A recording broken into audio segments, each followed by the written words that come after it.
Hello అందరికీ నమస్కారం. Welcome to learn more. చాలా రోజులైంది కదా మనం వీడియో పెట్టుకొని. సో ఈరోజు ఏంటంటే ఒక మంచి ఆర్గనైజింగ్ క్లీనింగ్ టిప్స్తో ఈరోజు వీడియో ఉండిద్ది. ఎండ్ వరకు చూడండి, ఎక్కడ స్కిప్ చేయొద్దు. నచ్చితే కనుక లైక్ చేయండి, షేర్ చేయండి. అలాగే మీ ఒపీనియన్ బాగుందో బాగోలేదో ఏదైనా సజెషన్ ఉంటే కామెంట్ సెక్షన్లో కామెంట్ చేయండి. ఖచ్చితంగా నేను రిప్లై ఇస్తాను. సో మీరు కామెంట్ చేస్తే కనుక ఒక మోటివేషన్లా ఉండేది అనమాట. సో ఈరోజు అయితే ఫ్రిడ్జ్ క్లీనింగ్ అనమాట. సో సింపుల్గా హంగు హర్బాటాలు లేకుండా simple cleaning tips and organising ఐడియాస్తో ఈరోజు ఉండేది అనమాట. సో ఇదైతే మా అత్తయ్య గారు వాళ్ళ ఫ్రిడ్జ్ అండి. సో మొత్తము లోపల ఉన్నవన్నీ సామాను అంతా బయట పెట్టేసి లోపల ఉన్నవి అవి ఉంటాయి కదా డోర్స్ దగ్గర అవన్నీ తీసేసి బయట పెట్టేసాను అనమాట. సో ఇవైతే క్లీనింగ్ చేసేస్తున్నాను, నార్మల్ క్లీనింగ్ అనమాట. దీనికోసం ఎటువంటి లిక్విడ్స్ కానీ స్ప్రేస్ కానీ అలాంటివి ఏమీ యూజ్ చేయట్లేదు. సో జనరల్ సోప్తోనే మామూలుగా క్లీన్ చేసేసి తుడిచేసుకొని పక్కన పెట్టేసుకుంటున్నాను. సో ఫ్రిడ్జ్ క్లీనింగ్ అనగానే చాలామంది ఏంటంటే రకరకాల ప్రోడక్ట్స్ కానీ ఈజీగా పని అయిపోయింది కదా అనేసి క్లీనింగ్ స్ప్రేస్ వాడుతూ ఉంటారు కదా. సో అవి కూడా ఎంతో కొంత కెమికల్స్ ఉంటాయి. సో దాని బదులు ఇలా ట్రై చేయండి. సో నార్మల్గా ఇవైతే ప్లేట్స్ కనుక మనము విడిగా క్లీన్ చేసేసుకోవచ్చు. సో ఫ్రిడ్జ్ లోపల అయితే కనుక కొంచెం వేడి నీళ్ళు వెనిగర్ లేదా నిమ్మకాయ రసం కానీ లేకపోతే వెనిగర్ వేసేసి కొంచెం బాయిల్ చేసేసి, అంటే గోరువెచ్చగా ఉన్న నీళ్ళల్లో అనమాట. సో మనం ఏదైనా కాటన్ క్లాత్ కానీ స్పాంజ్ కానీ తీసుకొని ఫ్రిడ్జ్ లోపల మొత్తం అంతా క్లీన్ చేయొచ్చు అనమాట.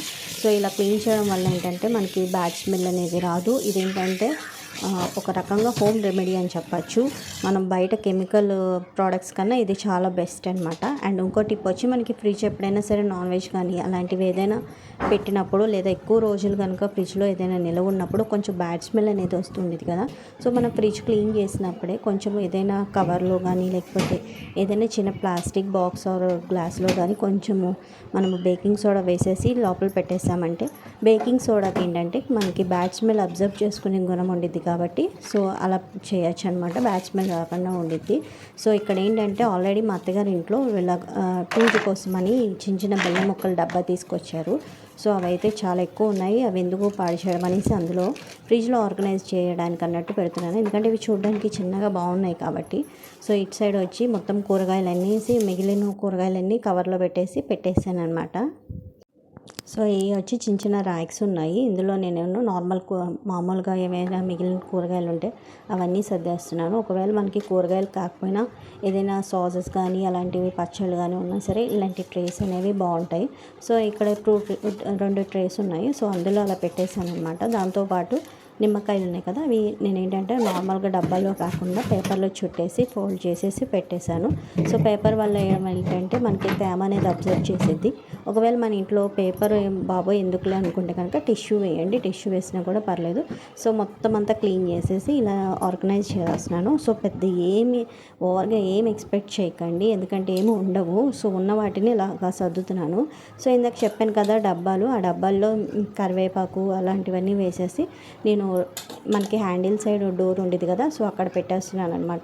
సో అంటే ఫ్రిడ్జ్లో ఏవైతే ఉన్నాయో ఆ వస్తువులు మాత్రమే నేను ఆర్గనైజ్ చేసి పెడుతున్నాను. కొత్తగా ఏమీ కొనట్లేదు. అలాగే ఇంట్లో కూడా వీటి కోసం అంటూ సపరేట్గా పర్చేస్ చేయలేదన్నమాట. సో ఇలా అయితే మొత్తం ఇటు సైడ్ అంతా క్లీన్ చేసేసి డోర్ హ్యాండిల్ సైడ్ కూడా సో అక్కడ కూడా ఇలాగ ఆర్గనైజ్ చేసాను. సో ఈ డబ్బాలు చూసారా అన్నీ ఒకటే కలర్లో ఉన్నాయి కదా, గ్రీన్ కలర్లో. సో అందుకే నేను ఇవి వాడాను. ఇవేంటంటే పూజ కోసం అని తీసుకొచ్చిన డబ్బాలు. సో ఇలాగైతే సింపుల్గా ఆర్గనైజ్ చేస్తాను.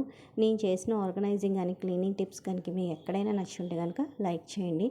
అలాగే షేర్ చేయడం మాత్రం మర్చిపోకండి. ఏదైనా సజెషన్ ఉంటే కనుక కామెంట్ సెక్షన్లో కామెంట్ చేయండి. ఇక్కడ నుంచి రెగ్యులర్గా వీడియోస్ అనేది అప్లోడ్ అవుతాయి. So keep watching and keep following. Thank you so much for watching.